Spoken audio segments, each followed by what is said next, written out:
The numbers told the story. They always do. It's one of those idiots who believe in analytics. This is a numbers game with Gill Alexander on VSiN. Good Thursday morning to you. It is a numbers game at VSiN, the sports betting network, VSiN.com, the VSiN app, Game Plus, iHeartRadio, YouTube TV, all proudly brought to you by BetMGM. It's Gill Alexander. It's Kelley Bydlon in the hizzy. What's going on? I don't think you said your last name correctly. Bydlon. That's close enough. Yeah, I sort of left out the D. I didn't notice it. I was like, Bydlon. I mean, it's usually Bydlon for the stranger out there. Bydlon. It's cool. Bill Krakenberger. We don't mispronounce that. He's on the show today, unscripted with the Crackman. Hour number 2 today, as we do each and every Thursday here on a numbers game. Whatever's on Bill's mind, we just roll with it. Andy MacNeil on the Stanley Cup Playoffs. What I would say a strange series between the Oilers and the Knights, but that's hockey. It's playoff hockey. Shootout game 1, Oilers crush them game 2, Knights crush them game 3, Oilers crush them game 4. And we have a slash that will probably elicit a suspension heading into game 5 of that series. It's knotted up at 2 apiece now between the Oilers and the Knights. We'll talk to him about his plays tonight and tomorrow in the NHL. And, of course, we begin with the NBA as per usual this time of year and the Dub Show. Stave off elimination. Warriors 121, Lakers 106. As most people thought would happen. But the Warriors do cover the 8-point spread, what ended up being an 8-point spread in San Francisco last night. We'll start at the beginning. Warriors made 7 threes in the first quarter, only led by 4 at the end of the frame, after leading by as many as 12, and you're like, oh no, how are the Lakers so close? But then the Warriors at the end of the second quarter, and this is really where the game was made. Tie ball game, Warriors go on a 16-5 run to close out the second quarter, highlighted by a Steph, just beautiful parabola, nothing but net, to make it 70-59 at the half. In fact, Golden State's run late in the second quarter through the first 3 minutes of the third quarter turned a 54-54 game into a 79-61 Warriors lead. Katie bar the door. Let's go. The Lakers had shot 56% from the field and 46% on three-pointers midway through the third and still trailed by 15. So that was a strange game. I mean, so the Lakers were shooting lights out at that point, down 15. And as we'll get to, the Warriors really didn't play all that well. Lakers didn't get it under double digits from that point forward, from that 54-54 score in the second quarter. They didn't get it once the Warriors got into double digits from that spurt. Lakers didn't get it into under double digits until 5:25 left in the game when an Austin Reeves 3 cut it to 9. That lasted a grand total of 16 seconds. Warriors 121, Lakers 106. Curry 27 with 8 assists, but he was only 3 of 11 from behind the arc. Clay only had 10. In fact, Clay and Poole from the field, a combined 8 for 26, but the Warriors got their contributions from Wiggins, 25, 7, and 5. Draymond with a 20 and 10. Oh, it was the Draymond game for me. Yeah. What he did defensively from the beginning, he was tremendous. Then the offensive spark, from the beginning that Draymond really was. Really not only facilitating, which we've come to know Draymond as, but it was I don't know how you took it, Gill. I got the sense from him of, I don't want to say the desperation, but this is a must-win game. If I'm going to see a lane, I'm going to take it, even if I'm Draymond Green, instead of trying to pass it around and chuck up all these jumpers. So yeah. I thought Draymond Green was excellent last night. In layman's terms, he's a total spaz. You're right. He totally is. By the way, Wiggins had 16 at the half. Green had 14. I mean, they were great for the beginning. Warriors out-rebounded the Lakers in the game by 10. And the Lakers wasted too many possessions. They committed 14 turnovers. That turned into 20 Warriors points. And the Lakers only attempted 15 free throws. So did the Warriors. But remember, that was huge. The first 4 games of this series, the Lakers had a plus 52 free throw attempt advantage. This one was even. Yep. Yeah, that was it. Draymond, and then the discrepancy of not really discrepancy of free throws, just the lower free throws made by the Lakers and taken by the Lakers. 2 of the biggest stories of the game to me. For sure. LeBron ended up with 25 and 9. That's 9 boards in 39 minutes. Darvin Ham, quote, "The main thing for us is recovery," Ham said just less than 48 hours before the next game. Let's bookmark that and let's get to AD. Biggest story of this game coming out of it, Anthony Davis, 23 and 9, 23 points, 9 boards, but he left the game with 7:36 left after he appeared to get hit in the head by an inadvertent elbow from Kevon Looney. Now, Davis left the court area with a member of the Lakers staff, but then TNT reported that Davis eventually was put in a wheelchair and wore a towel over his head as he was taken away. People had to help hold him up at one point, but then said he appears to have avoided a concussion. That was the report last night. Davis was seen walking out of the Chase Center under his own power. In fact, here's what Darvin Ham had to say right after the ball game. What do you know about Anthony Davis at this point? Yeah, obviously everyone saw he took a shot to the head, but I just checked in on him. Seems to be doing really good already. So that's just where it's at. That's the status of it right now. That was a very quick diagnosis from Darvin Ham. Yeah, I thought so. On a head injury. And as you mentioned, I mean, it took AD a little while before he left the arena. Like there was, if you were following NBA Twitter last night, it was all the guys, all the reporters hanging around kind of waiting for him to go. And don't get me wrong, he walked out under his own power. It's not like he was being, didn't go to the hospital, didn't go out on a wheelchair or anything like that. That is a slow walk out of the building. It's a slow walk. It's a slow walk. Now, for those of you wondering about the return to participation process of the NBA protocol, well, we're here for you. I love that you teed it up like I'm writing this graphic before we get to it. Writing up this graphic and getting the NBA rulebook stuff, and I'm like, just like every other sport, this is so ambiguous. Like, what can you even make of this? So several steps of increasing exertion. These are the tests you need to go through. Several steps of increasing exertion, from a stationary bike to jogging to agility work to non-contact team drills. And with each step, a focused neurological examination is performed. Player must be symptom-free to move to the next step. If a player is not symptom-free after any step, he stops until he's symptom-free and begins again at the last step he passed without any symptoms. There you go. And this would also only go into effect, Gill, if he was diagnosed with a concussion by the medical team. Which, correct, as of right now, we have not gotten that diagnosis. The one that I think was smartly brought up on ESPN is, if we remember that second Tua concussion in the NFL season, that wasn't diagnosed until the day after. So that was where a lot of the problems came into play. I don't really know what to make of it, Gill. I mean, I don't know what you have to say. Did you see when Shaq and Charles Barkley got in a giggling fit on Inside the NBA? Yeah. First of all, EJ got a little annoyed. Come on, fellas. He got a little annoyed by it because they couldn't stop laughing and they weren't providing any content. And I got the sense that it had something to do with AD. I could be wrong.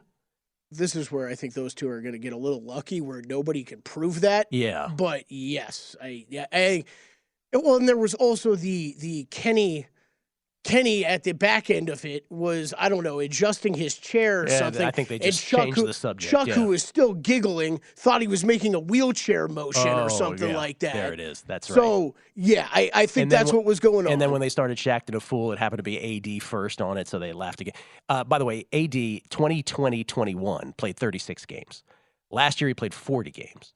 This year he played 56 games. Foot injury sidelining a part of it. But the bottom line is, when he's on the court, the Lakers outscore their opponents by 9.6 points per 100 possessions. When he sits, they get outscored by 8.2 per 100. Not as talked about. LeBron, who has been playing through a foot issue all postseason, seemed to aggravate it late in the third quarter. Good call, yep. And he appeared to favor his left foot the rest of the game. Still finished with 25 and 9, as I said. So I guess moving forward to then Game 6 tomorrow night, where the Lakers are 3-point favorites. I mean, you got to obviously wait for some of this to resolve itself, specifically in the AD department. But I do think that game could, if you were a Warriors backer, it couldn't have worked out better for you last night in terms of how the trajectory of that game went, the game script. And it couldn't have worked out worse for the Lakers. In what I mean by that is, we never got to the scenario where the Warriors were crushing them by so much that Darvin Ham said, you sit. Yep. The Lakers stayed just enough in contact without ever really threatening the Warriors. So they stayed on the court, obviously AD till he got the injury. LeBron played 39 minutes. And again, a lot of people are like, oh, it's the playoffs, it's not a big deal, you should play whatever. He is 38 years old still, 39 years old, however old he is. He's playing a lot. He's got that foot injury.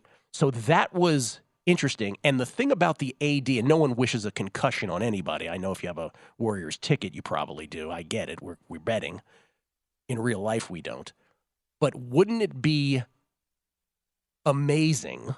I'll use that word. It's not the way I really mean it. But keep in mind, remember the previous series with the Warriors and the Kings. De'Aaron Fox got that finger injury in Game 4.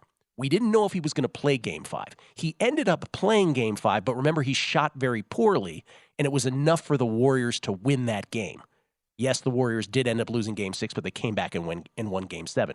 In other words, you could make the argument that Fox injury to his finger was just enough for the Warriors to win that series. If AD is unable to go, and we don't know that he will be unable to go, Right.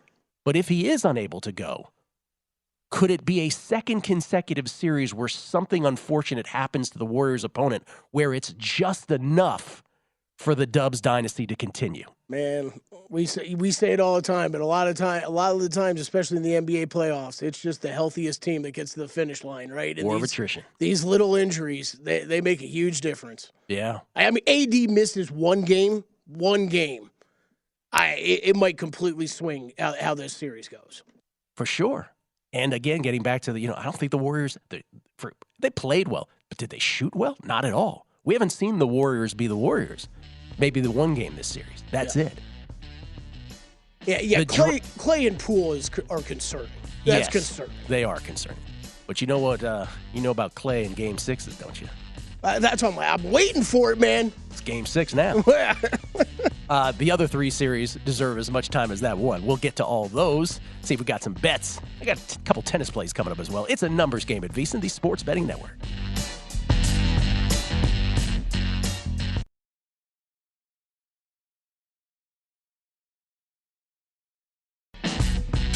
A numbers game on VSiN, the Sports Betting Network. It's time to download Nevada's premier sports betting app, BetMGM Sports. BetMGM with all your favorite wagering options, along with in-game betting, boosted odds specials, and much more. Download the BetMGM app today and stop by any MGM casino on the Strip with your state-issued ID to open an account. Start placing sports bets from anywhere in Nevada. Whatever your sport, whatever your betting style, you're going to love BetMGM state-of-the-art technology and fan-friendly specials every day of the week. Visit BetMGM for terms and conditions. Must be 21 or older and physically located in Nevada. Please gamble responsibly. Gambling problem? Call 1-800-522-4700. I do have a couple tennis picks yet to go here, and they're about to start. One of them is, so let's get them in real quick.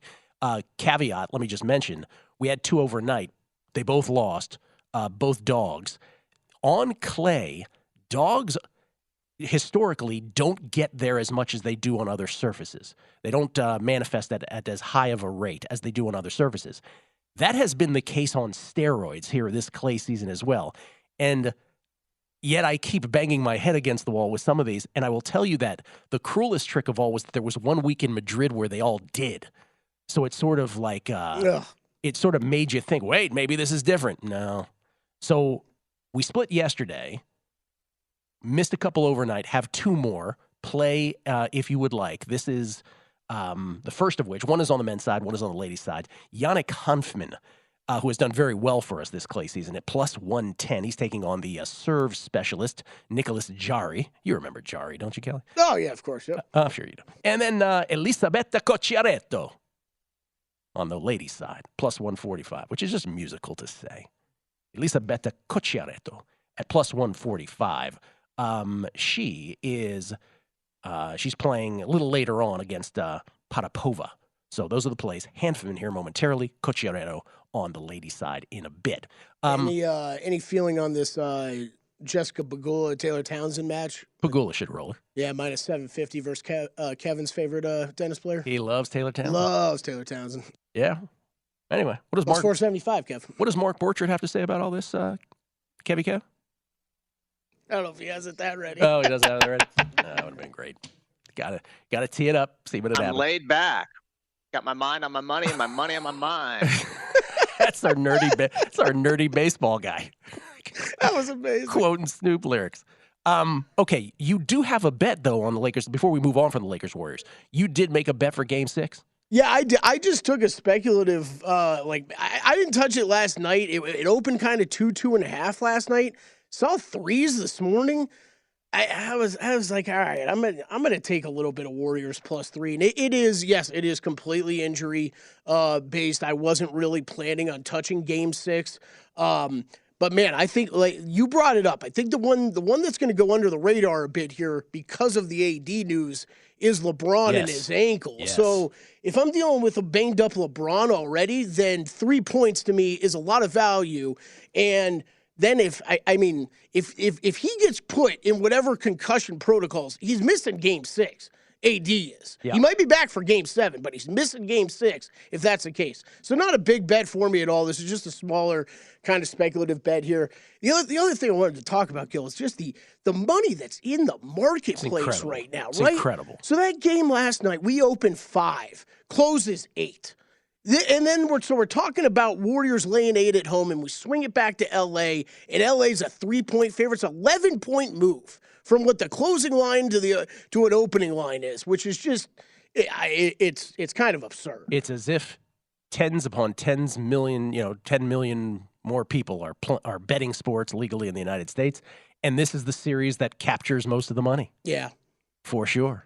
You know, we were just checking. I was checking some of our VSiN betting splits yesterday for that game because I thought it would be overwhelming. Splitting bets. Overwhelming Warriors money and tickets. No. It was way more balanced. Yeah. People love the than Lakers. I thought. This just in. Lakers are very public, Kelley. I don't know if you know that.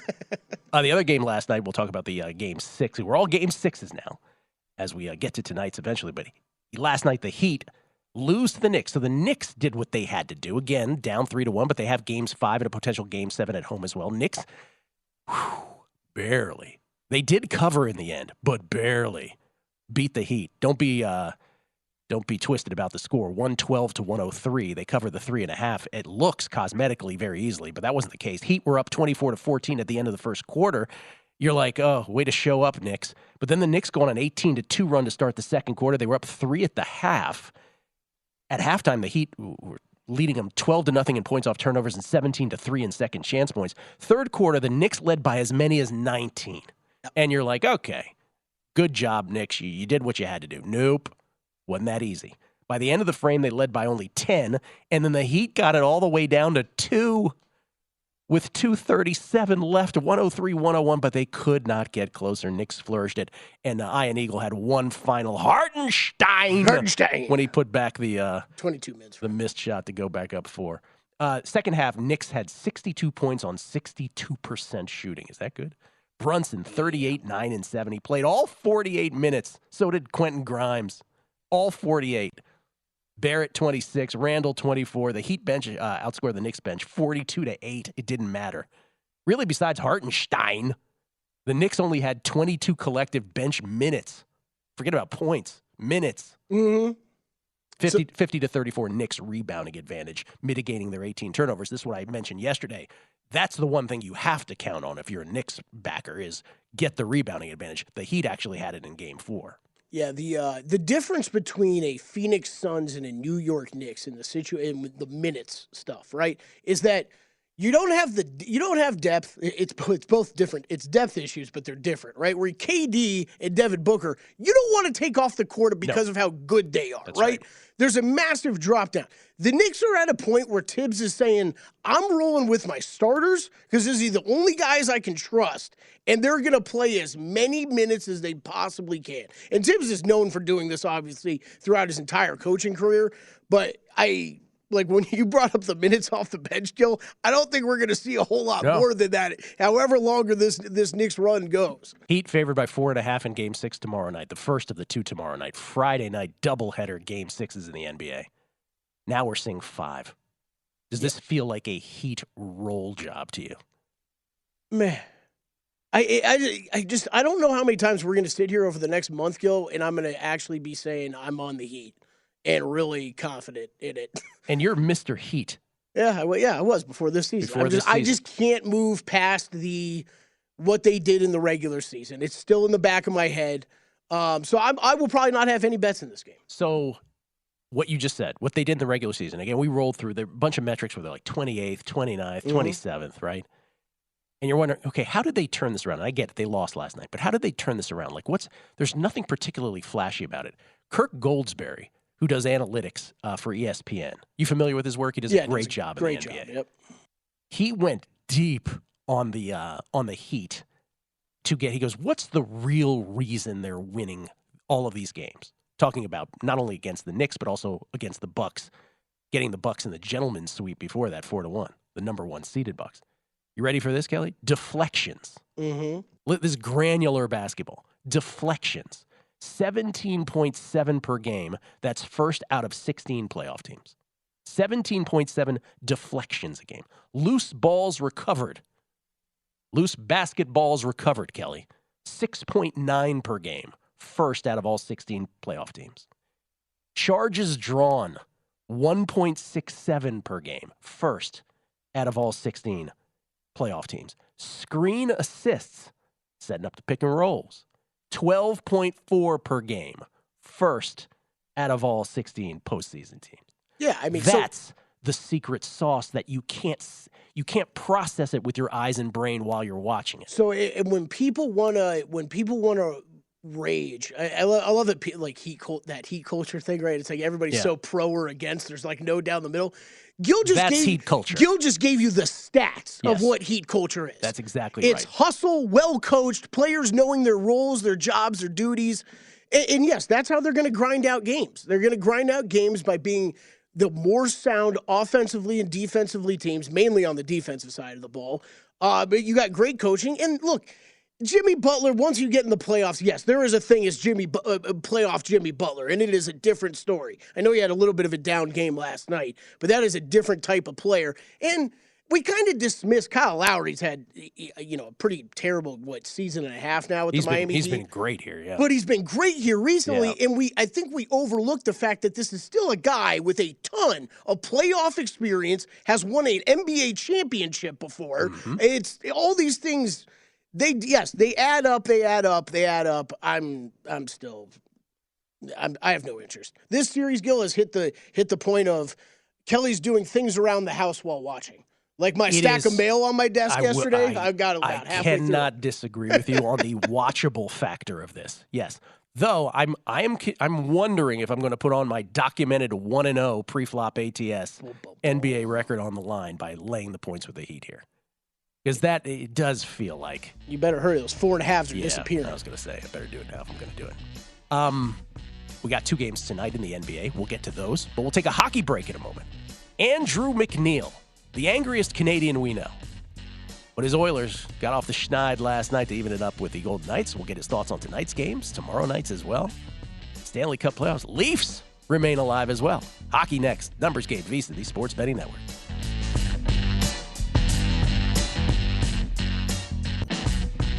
A numbers game on VSiN, the Sports Betting Network. There's a lot to bet on in the next 30 days, and for a limited time, you can subscribe to VSiN for only $9.99. That gets you insight into daily baseball best bets, NBA and NHL playoffs. Only VSiN Pro subscribers get access to our daily recap of the top plays made by VSiN show hosts and guests. Tools like our betting splits to let you see where the money and bets are moving every game. Also, a top VSiN experts leaderboard to view betting records, profit and ROI, and see which VSiN expert has the hot hand. Sign up now for only $9.99 at vsin.com/subscribe.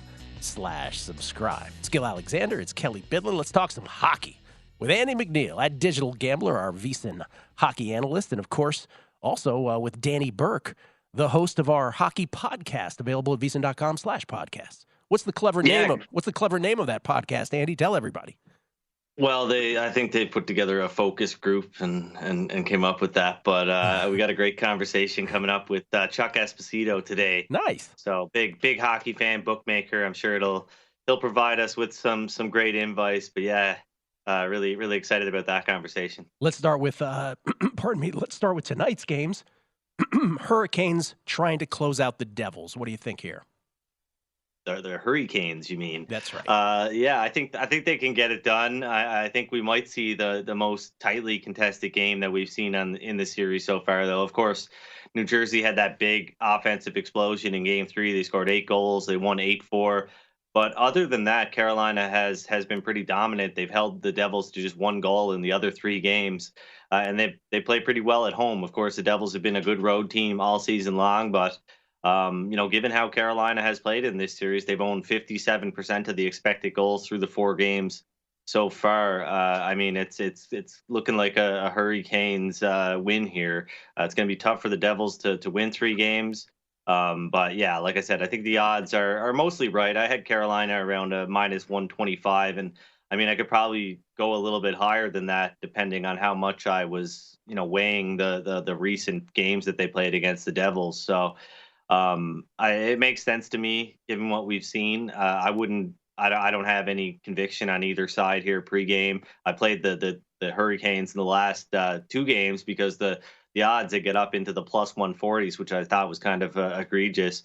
I didn't think we'd see the odds on either side getting up that high. So played the Hurricanes in those 2 games. Probably going to sit the rest of this one out unless there's a big push towards one side or the other. Yeah, that was the last game. The Hurricanes scoring 6 even strength goals, including 5 in the second period. 4 in a span of 4 minutes and 20 seconds. That was just absolutely unbelievable. The second game tonight. Yeah, they went. Yeah, they went 0 for 5 on the power play combined, those teams in that game. So it's lots of even strength scoring, and they scored 3 shorthanded goals in Game 3, the game where they lost 8-4. So that was pretty incredible. Where do you stand on the Kraken and the Stars? Game 5 tonight in that series, tied at 2 apiece. I'm only interested in Seattle here. I mean, we've seen you're showing +170 on the screen. I don't know if that's necessarily the consensus price. I think you can find as low as +155 on Seattle at some shops, and +170 is definitely the best price in market right now. I'm not sure we don't see this one trend a little bit, higher than that. So I'm not really rushing to bet the Kraken here.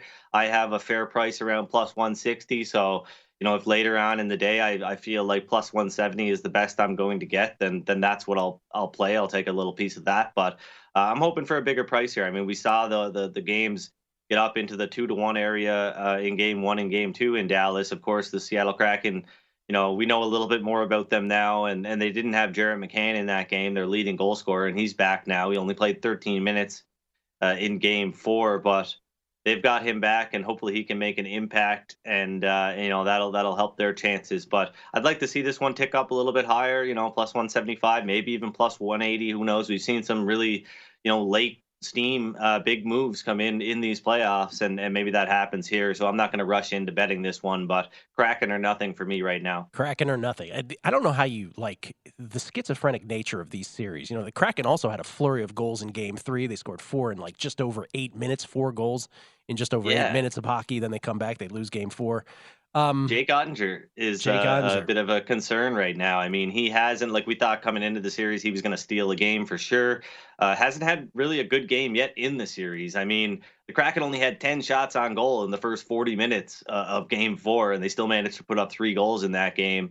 So Ottinger allowed things to be closer than they should have. So I mean, he's a great goaltender. He's still capable of turning it on here. But what we've seen out of him in these 4 games is a little bit of concern, especially given how deep Seattle is and how they can beat you with different lines throughout the course of a game. All right, so Kraken or nothing there. Will you let us know at Digital Gambler or on the podcast if you will be playing them?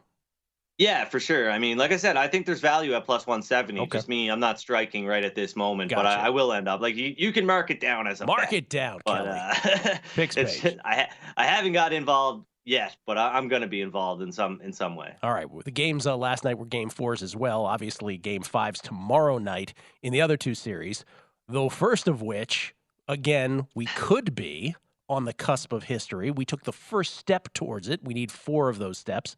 If the Leafs, trying to be the 5th team ever in the history of the NHL to come back from a 3-0 deficit in a best-of-7 series. The Leafs do get off the schneid. They hold on desperately to a 2-1 win last night. It's still 3-1 in favor of the Panthers, but the Leafs get to go back. But the Leafs now have to go, I should say, to Florida. This is a coin flip game now. Pardon me. No, we're going back to Toronto, aren't we? Yes, of course we are. Back to Toronto. They get to go back to Toronto. So they have this situation now where it's sort of like those NBA teams where they're saying, all right, well, we got games 5 and 7 at home, but, it's home ice. I'm not sure if it's the same as home court. You can tell us. Leafs are -180 in game number 5 tomorrow night to get it to 3-2. I don't know how you can justify betting anybody but Florida at this point, especially given the pricing. I mean, we've seen the line move heavily towards Toronto in 3 out of the 4 games now. Wasn't the case in Game 4. Of course, they're going in there with a young goaltender in Joseph Wall, who did play great but a downgrade or a perceived downgrade from Ilya Samsonov, who's injured right now. So, I mean, I don't know how you could lay minus 180 or anything close to that. I've got this game priced around plus 138 for the Panthers, so quite a big edge on Florida. But once again, I don't know if there's a reason to rush into this one. I mean, it's just been all Toronto as far as the betting market is concerned. I'm not sure how much that perception has changed now that the series is in the state that it's in, but I mean, plus 160 or better, plus 155 even. I would be on the Panthers at that point. I'm just not sure that we don't see a little bit of a better number, closer to game time. But I'm going to take a piece of this regardless, just kind of looking things out right now, seeing where the market trends today. Yeah, these dogs are heavy. Kraken and Panthers, plus 170, plus 160 respectively. Then there's the Golden Knights and the Oilers. Your Oilers, because you were very confident in them in this series. This has been, again, I'll use the word schizophrenic. First game was a shootout. Oilers crush them in game 2. Knights come back, crush them in game 3. Oilers then do the same last night, 4-1. Series knotted up at 2 apiece. We're headed back to Vegas here at T-Mobile, right in the backyard here of the Strip. But we had an assault yesterday. Pietrangelo against Draisaitl. That's got to elicit a suspension, I would imagine.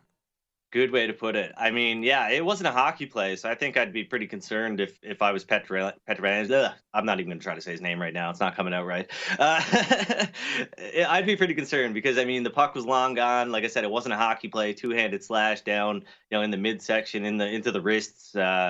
Obviously caused a ruckus. Obviously got Connor McDavid to speak out after the game and say that he thinks Pietrangelo should be suspended for the next game at least. So I think we'll see the NHL hand something out, whether it's a fine or a suspension.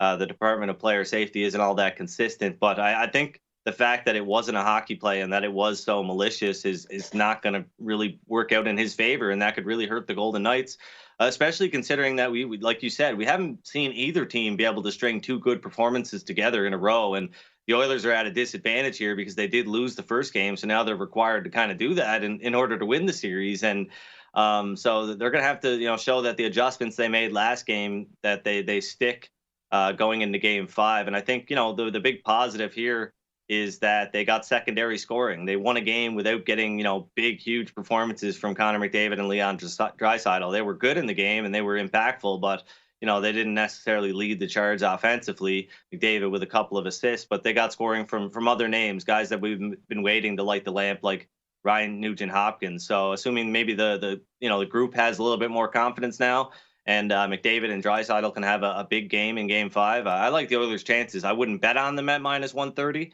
but I'm definitely happy with my series wager at this point, but they've got to get it done here, or heading into game 7 potentially, if that is the case, I'll have a minus even wager or a minus EV wager, because I mean it's minus 150. They're not going to be a minus 150 favorite in game 7 on the road, so you gotta consider that. If you didn't have your Oilers future, if you did not have that, Andy, would you bet the Oilers at minus 130 in game 5? You would not. No, I think the price is fair. I thought the line was inflated kind of heavily towards Edmonton in both game 3 and game 4. I thought, a fair price would be around minus 160-ish in game 3, minus 165, maybe minus 170 I had in game 4.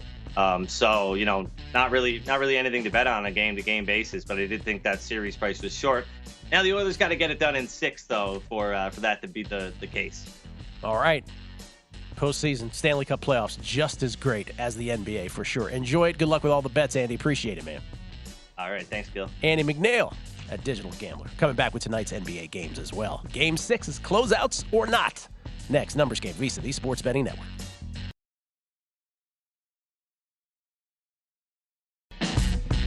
A numbers game on VSiN, the Sports Betting Network. BetMGM, authorized gaming partner of the NBA, hits the court with a special playoff parlay insurance offer. Place a one-game parlay of 4 legs or more and get back a bonus bet up to $25 if you miss one leg. Enjoy the playoffs like never before with BetMGM's daily promotions, boosted odds specials, and parlay selection features throughout the postseason. Log in now or sign up and opt in to get back $25 bonus bet if one leg in your one-game parlay falls short. BetMGM and GameSense remind you to play responsibly and offer resources to help you make appropriate choices. Visit BetMGM.com for terms and conditions. 21 years of age or older to wager. New and existing customer offer. All promotions subject to qualification and eligibility requirements. Rewards issued as non-withdrawable bonus bets. Bonus bets expire 7 days from issuance. Please gamble responsibly. Gambling problem? Call 1-800-GAMBLER. Promotional offer not available in Washington, D.C., Mississippi, Nevada, and New York. It's Gill Alexander. It's Kelley Bydlon. Kelley, you got schedule fever? You getting more of a of a fever for it? A couple more games added today. Lions at Chiefs, NFL kickoff game, September 7th. I will say, I saw Will Hill tweet this morning. He said, "What's your total for this?" Because I don't have total out there. Oh, yeah. That picked up a lot of traction, man. It's going to be high. 50 something. Yep. Bills at Jets to face off week 1 as well. We have a special scheduled show tonight. That's Monday night, I believe. I think that is the first Monday night football game I heard. Okay. So yeah. Then tonight, special NFL schedule release show on VSiN tonight. I believe Humans, Dave Reynolds, Ross, I believe, is joining Matt Humans and Wes Reynolds to help organize it all. So all those guys will be taking you through that, plus the NBA, NHL games that are in action. All right. VSiN Primetime is the name of the show. What time are we doing this? Yes, this is 6 to 9 Pacific time. Kelley. 9 midnight Eastern. Thank you very much. Appreciate that. VSiN tonight. VSiN tonight. Have you, what did I say? VSiN VSiN prime time. Oh, VSiN tonight. Primetime is what we did. I got Primetime wires action. crossed. Yeah, no, I know. That's what we did. That's wires crossed. Same time slot. VSiN tonight, 6 p.m. tonight to do the schedule release, and then we'll have something to say about it tomorrow. That's I would right. imagine as well on this show. Of course we will. Yeah, and don't worry, JVT and I were already trying to help out the hockey podcast with a name. We already discussed this. VSiN hockey. We need podcast. something. Yeah. Did you hear this Bo Jackson story, by the way?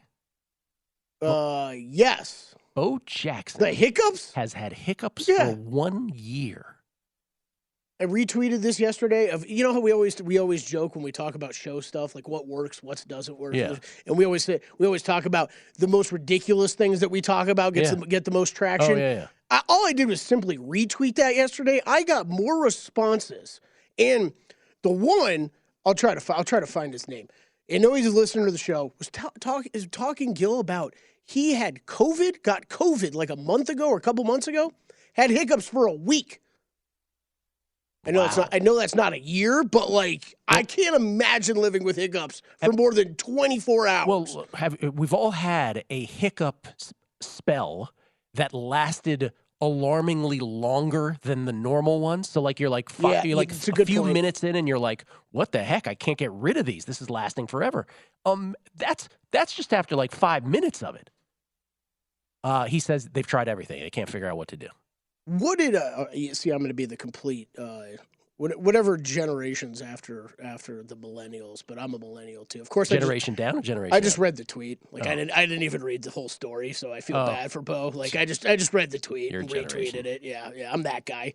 But yeah, hearing these stories, people are tweeting me these stories about how it's affected them. Gil, what is the longest?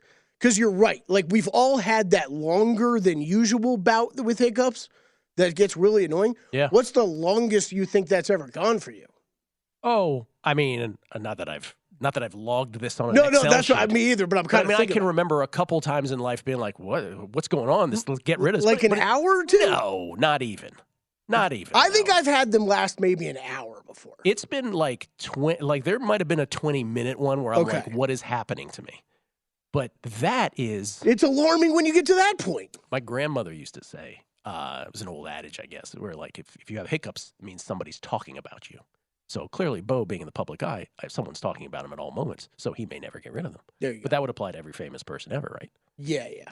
The hiccups, you ever notice the hiccups are also one of those things that is, if you ever bring up the hiccups, and I'm sure we've gotten 3 tweets already about this, every single person has the solution to getting rid of the hiccups. Without question. And it is always different. Yes. And it's always something ridiculous. That's right. And I don't know, I feel like it's you ever see the movie Tin Cup? Of course. Yeah. Remember when he's like, put your change all in your left pocket, turn your hat around. Yeah. I feel like it's all just trying to make you look like an idiot. It's chug a glass of water, bend over, jump around 3 times, and you're gonna be fine. He says he's willing to try anything. Nothing has worked so far. Oh, it's terrible. 2 NBA games tonight. Game 6 is closeouts potentially. Sixers trying to close out the Celtics. Suns trying to stave off elimination. Nuggets trying to close out the Suns. Now, the difference is that the Sixers are on their home court doing it, whereas really in all game sixes, it's teams trying to do it 3 out of the 4 series on their home court. So in the case of the Sixers, Lakers, and Heat, they have the pressure of, well, this is our opportunity on our home court to do in Game 6, lest we have to go on the road Game 7. Not here tonight between the Nuggets and the Suns. This is the series that no one has lost on their home court yet. We'll start with the Celtics-Sixers. Celtics are now 2.5-point favorites in this game. This has ticked up a little bit. Do you have any confidence, just like the Heat-Knicks thing you were talking about earlier, do you have any confidence in betting this pre-flop at all? No, the only I lean over. I lean over in this game. 212. Yeah, 212. The Boston defense has been in shambles, really. That's really the story of this series and kind of the postseason for the Boston Celtics so far. So that would be my pregame lean. Sidewise, Gill, nothing. Because like this Boston team, until they get things together or get bounced from the playoffs, I don't know if I'm really going to have a firm opinion on. It's just, it's been such up and down basketball from them, and we've seen them be terrible in clutch time minutes and closing minutes, key coaching moments, all that stuff. I don't have trust in them, and I'm not running the Sixers side either. Besides 3-pointers, which I always say, give me an NBA box score, give me the 3-point stats, I can tell you 90% of the time who won and who didn't. Would providing James Harden's stat line tell you more about this game than anything? Like, because games 1 and 4, tremendous. Yeah. Games 2 and 3 disappeared. Game 5, he didn't even have to shoot the basketball. He facilitated. So yes and no, because if you told me he had 40+, I'd be like, yeah, the Sixers won. Mm-hmm. But if you told me he had 15, that wouldn't tell me what happened in the game, because the thing is the Sixers have dealt with that enough from him that they can get past that.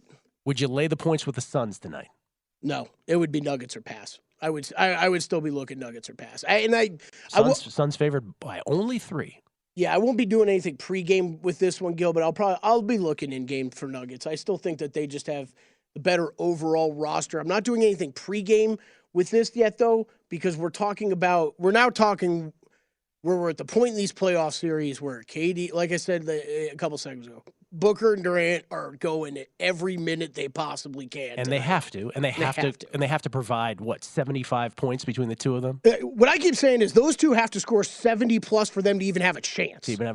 I think you're talking 80, 90s range for them to win. But I'll say this again. While I think that the Suns cannot go into elevation and beat Denver there, the prospect of having a one-off against KD and Booker has to be one of the scariest things. It's scary. Yep. It's scary. So we have the 4 series. They're all going to Game 6. Hey, I should also say I do have a Nuggets series bet. So this is that's also part of why I'm not doing anything pregame with this. I sort of feel like the Suns could. I'm not betting it, but I hear you. I hear you. I was on the Nuggets in Game 5. I'm not touching this here pre-flop anyway. But these are in games for me, both of these. So they're 4 series. They're all heading into a Game 6. If I came to you Saturday morning. Right, so all 4 Game 6s will have been played. If I came to you Saturday morning and I said, Kelley, 2 of the 3-2s ended up closing out, half of them, and the other 2 ended up going to a Game 7. Which are the 2 that ended up going to the Game 7, and which are the 2 that are over? I have a definitive answer for this. Man, I got to pick 2. You must pick 2. That's what makes the question what it is. Okay. I'm going to say Heat and Knicks is done. Done. Me too. That done. One's done. That's the easy one, I think. That's the easy one, because I lean towards the other 3 getting extended, but if I had to pick one to end, Sixers over Celtics? I think that's mine too. Yeah. Which I sort of surprised myself with that answer. But I'm only answering it that way based off of we don't know what Anthony Davis's status is right now. I mean, I think he's going to play, but if he wasn't playing, or if he was playing, I would actually probably say Lakers get it done. That's fair. Though my answer would still might be Sixers Celtics, just because the Celtics look so out of sorts. Yes. And so listless, I guess is the word that leaps to mind, and rudderless when it comes to head coach as well. So maybe I'm putting too much on Missoula, but he certainly isn't helping things. No, he's not helping. Yeah. Should be fun, man. Can't wait for both of these tonight. Bill Krakenberger, it's Thursday. You know what that means. Unscripted with the Crack Man. Bill Krakenberger in studio. Whatever on his mind, we go that way. Numbers Game, VSiN, the Sports Betting Network.